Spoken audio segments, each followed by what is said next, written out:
Greetings from my home to yours. This past weekend, as we honored Mother's Day, I was reminded that this was a holiday that was created for peace and justice, to invite us to think about the values that we want to teach our children and the world that we want to create for them. And so I was thinking about the many lessons that I learned from my own mother, and a particular lesson about the importance of compassion and mercy. When I was 11 years old, my mother was nearly killed by a drunk driver as she was driving home from teaching an evening class at the local university. The driver of the other car was an 18-year-old senior in high school, 3 weeks from his high school graduation. In that split moment, my mother's life changed forever. And I remember a time, months after the accident, after the long hospitalization when my mother was home, when I was in the kitchen and my mother answered the phone, and I realized that she was talking to the judge who was presiding over the young man's trial. And he wanted to ask her for her input into the sentence. What did she want to say to this young man? And I was listening, and I wanted to throw the book at him. I thought, he did this horrible thing, and it changed her life forever, and he should know what he did.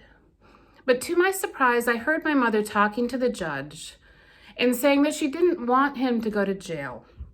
Instead, she wanted him to do community service with people who were recovering from accidents like hers, because she wanted him to understand what she had gone through and the consequences of his actions, in the hopes that he might make better choices in the future.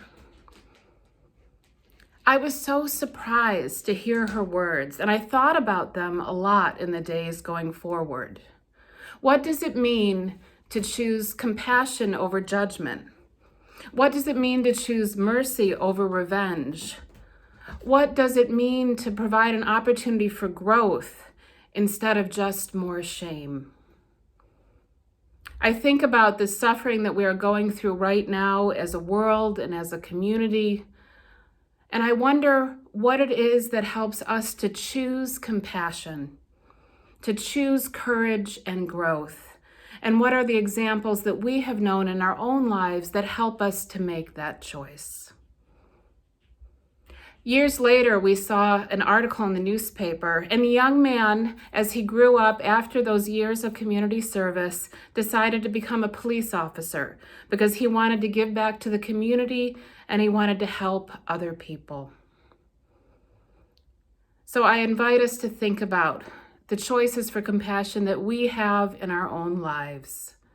May we choose compassion and courage and always create possibility for the future that our children will inherit. So may it be.